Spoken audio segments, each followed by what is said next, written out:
My name is Carl Popelar, and I manage the Mechanics and Materials section at Southwest Research Institute.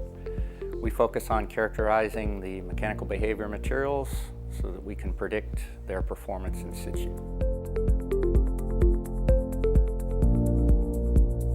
Southwest Research was a new member of America Makes, and I approached the staff about hosting an upcoming TRX meeting to help integrate Southwest's involvement with the America Makes organization.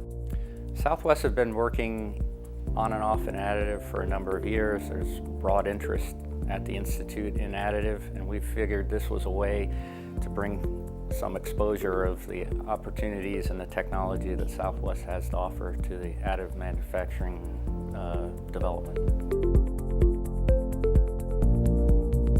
That was fantastic meeting. The ability to interact with a lot of the U.S. leaders in additive manufacturing was fantastic, and it was well supported by the staff at America Makes.